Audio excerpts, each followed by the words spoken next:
Thank you, everybody. So I wanted to do a little look at communication. And here's what it spurns from. Well, here's what spurned the idea of communication is we're all going to Thanksgiving.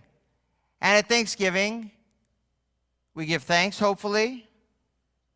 Spend some time giving thanks. We eat. Although I will say that it was interesting. I asked my students in my meditation and mindfulness prayer session, how many of them actually at their Thanksgiving dinners take time to give thanks? Rabbi Pachter just chuckled. No, I have Caleb Starr in the room. I think out of 15, I think it was 3 or 2. And I was bummed out. Not disappointed, just kind of sorry that there's not more opportunities. I know somebody says, wait, before we have to eat, we all have to give thanks for something. And you hear across the table, whether it's a small table or a big table, oh, here we go again. No. Excuse me, sorry. Let's give thanks. And then there's eating, and then there's talking. And at every family gathering, there's that one relative, or one side of the family sometimes, who has different political opinions, different ideas, and communication can get touchy. So the question is, how do we communicate? Do we have subtle little undertones that are jabs? Do we openly just express what needs to be said? And these are all things that we see, okay? Do we avoid topics completely? All of these are things that we see, things that we hear about, and we all see variations thereof of all these different things. And so I said, okay, let's take a minute, and this week has this great episode, actually has a couple episodes, but this of communication and what might we be missing and what might help us. And so I want to look. I apologize to those online. You can follow along if you have a Chumash with you. We are just at the beginning of the parasha. It says, Sarah's lifetime, the span of Sarah's life, came to 127 years. Sarah died in Kiryat Arba, now called Hebron, in the land of Canaan. Abraham proceeded to mourn for Sarah and bewail her. Then Abraham rose from the bed beside his dead and spoke to the Hittites amongst who he was living, saying, this is important, I am a resident alien among you. Now, the word is give me. Now, in the Chumash, it's not translated as give me. It's actually translated as sell me. But Abraham doesn't say sell me. He says give me. Tnu li. Give me a burial site among you, that I may remove my dead for burial. And the Hittites replied to Abraham, saying, hear us, my Lord, you are elect of God among us. They recognize his stature. Bury your dead in the choicest of our burial places. None of us will withhold his burial place from you. Then Abraham bowed low for the land-owning citizens of the Hittites and said to them, if it is your wish that I remove my dead for burial, you must agree to intercede for me with Ephron. Notice that his name is spelled Aleph Pei Resh Vav Nun. Ephron. That's going to be important later on. Ephron the Hittite. Now then, the question is, why did he want them to intercede with Ephron? Why couldn't he walk up to Ephron and say, Ephron, I'd like to buy a burial place? I'm somebody, look, when I first started dating Shauna, on our very first date, I said, I'm not good at reading between the lines, so could you just tell me what's going on? And we had a straightforward conversation. No hidden agendas, we were both old enough that we knew we were either going to get married or not. We were interested in that. No playing games. Why couldn't Abraham go and just say, Ephron, sell me a burial place? Why? Anybody thoughts? Don't worry about what the commentators say. What's your thoughts? He was afraid of being turned down. What's going to make a difference if they intercede with him? If he's going to be turned down, he's going to be turned down if they intercede, right? He's an alien. He didn't know the mores, or maybe he did.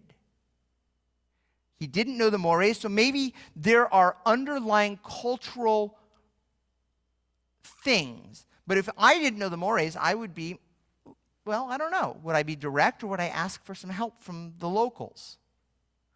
So maybe, in terms of communication, we want to make sure that we are speaking the same cultural language, not just ABC language, but the cultural language. There are two ideas brought. The Ramban, this is Nachmanides, says the reason Abraham requested to entreat for me, that is, to go to Ephron, was that Ephron was rich and distinguished. Okay?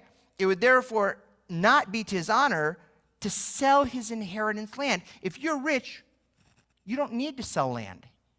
I don't need to sell land. I don't need your money.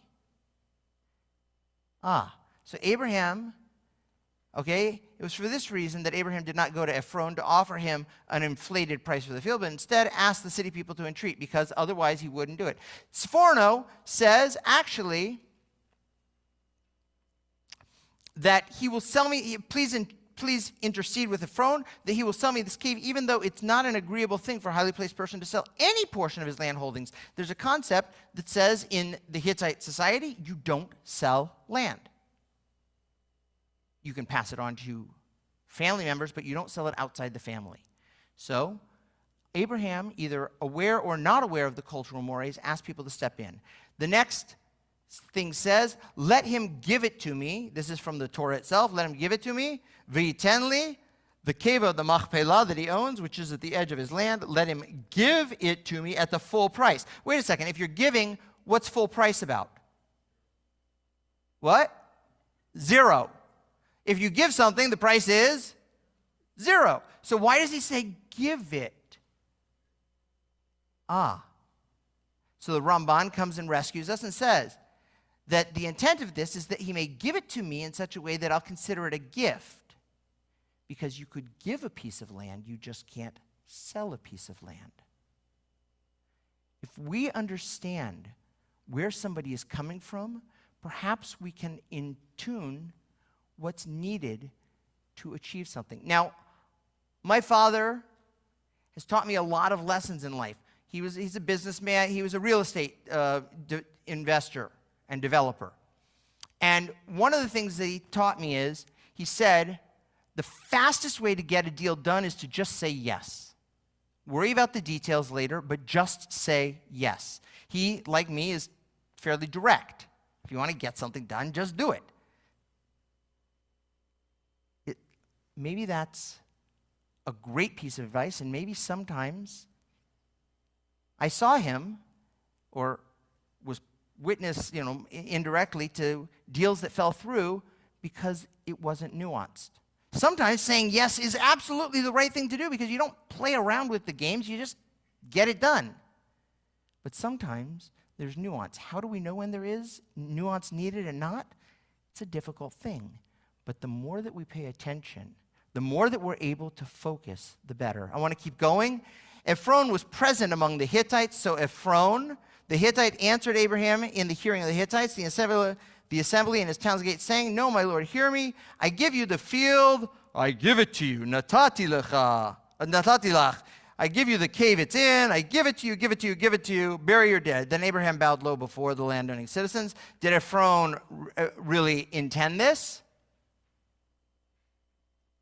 How do we know if Ephron really intended to give it or not?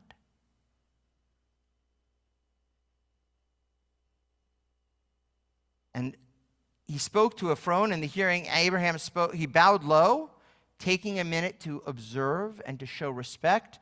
In the hearing of the landowning citizens, saying, if only you would hear me out, let me pay the price of the land, accept it for me that I may bury my dead there. And Ephron replied to Abraham, saying, my lord, do you hear me? A piece of land worth 400 shekels of silver? What's that between you and me? Go ahead. Now, when you read these lines. When I've read these lines, and I've read them a number of times because, A, it was my bar mitzvah, A, I read the Torah every year. What's your insight into what Ephron is saying here? That's the price? 400 shekels is the price.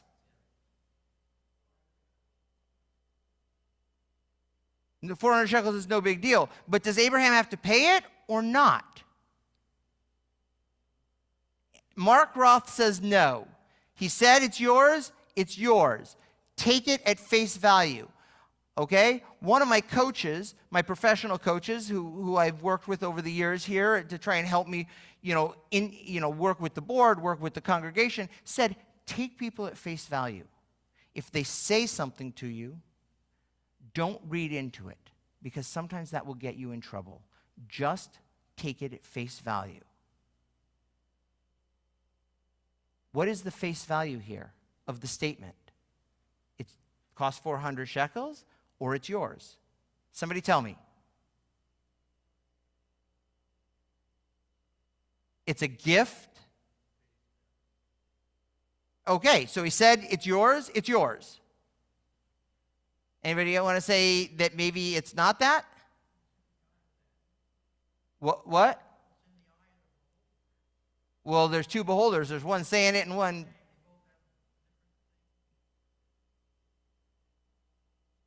So we got like this type of communication going.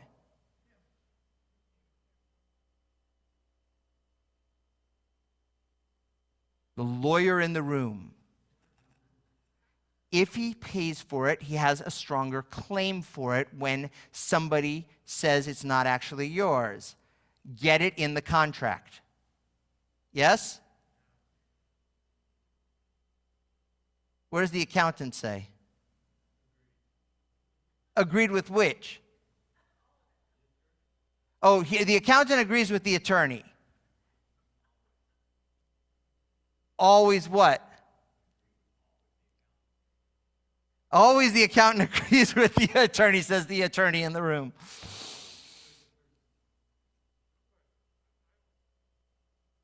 That he did pay.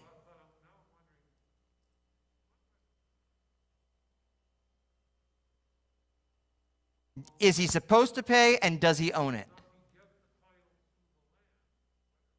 Is there a transfer of title? Yeah? Okay, so let's just skip the commentary for a sec. We're going to look at this one last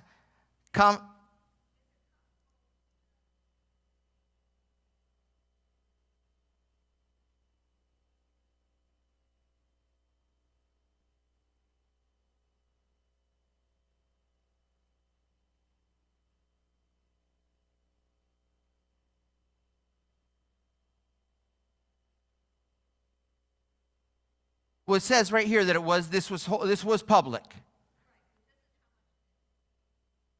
But he says, my Lord, do hear me, a piece of land with 400 shekels, what's it between you and me? Go bury your dead. I'm giving it to you.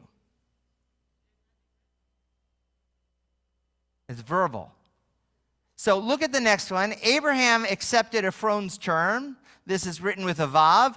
Abraham paid out to Ephron, and look, there's a vav missing. You notice that? There's a vav missing in the last Ephron here, the money that he had named in the hearing of the Hittites, 400 shekels of silver at the going merchant's rate. We can talk about what that means another time. And Abraham, to Abraham as his possession in the presence of the Hittites and the assembly of all the town's gates. So everybody was witness that Abraham paid the 400 silver. Now then, was Ephron being evil? Did Ephron intend to actually bargain? He said, 400 shekels, it's nothing. And Abraham would have said, look, Ephron, let's just close the deal at 200. Ephron intended to have a negotiation, and Abraham didn't. Is that possible? I mean, think about, bartering in the shuk type of thing, right? I don't recommend bartering in the Israeli shuk because they'll look at you and say, go away. Right, okay? but old-fashioned bartering, but give and take a little this, it's 400, 200, what's the deal, So I just want to look at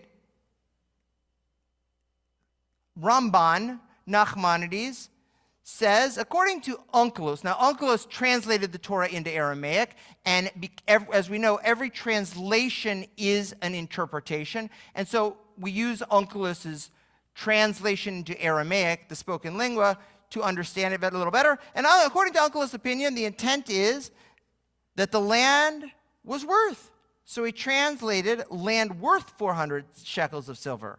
Perhaps it was Ephron's intent to say that the price of the land was so fixed in that place, for it was customary in most lands that the price of the field to be fixed in accordance with the dimensions. If it's X number of acres, feet, meters, whatever it is, that's how much it is. But in the words of the rabbis of Bereshit Rabbah, the Midrash, Ephron set an exorbitant arbitrary price, and Abraham, out of the willingness of his heart, listened and did according to his will. He paid it. What do we mean, the Midrash? Let's quickly look, and then we'll be done. When the Torah says, "No, my Lord, heed me, the field I have given to you, and the cave, my Lord, heed me, the land worth 400 shekels of silver." Rabbi Hanina says, all the shekels that are stated in the Torah refer to selaim, a certain type of coin. In the prophets, they refer to litrin, and in the writings, they refer to a type of coin called centenaria. Rabbi Yudan said, the exception is the shekels of Ephron, which were centaria, a much more expensive type of coin.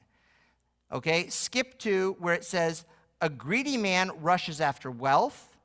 This refers to Ephron, who cast a greedy eye upon the wealth of the righteous man Abraham. And he does not know that diminishment will befall him, as the Torah diminished the letter Vav. In other words, the Torah took out the Vav in Ephron's name in this last time of mentioning him because of his greediness. Throughout the narrative, Ephron's name is written with a Vav, but here, where he overprices his field, his name is spelled without the Vav. Thus, because of his greediness, diminishment befell him. Ephron, without the Vav, says that he was being greedy, and the Torah took away the Vav. Why the Vav? Because the Vav is one of the letters that is in the holy name, in God's name. If you become greedy, you're not. The question is, was Ephron being greedy? This is an interpretation, remember? But in communication, how do we know when somebody is being greedy, when somebody is just playing by the local rules? My thought is that the more we're able to listen and watch and genuinely engage in a conversation, as opposed to throwing flippant statements out, either in response or as a barb, we might be able to have much more productive communication.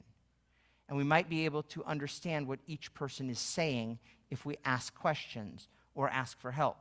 Sometimes, as Abraham did, he went to the local citizens to ask for an intervention.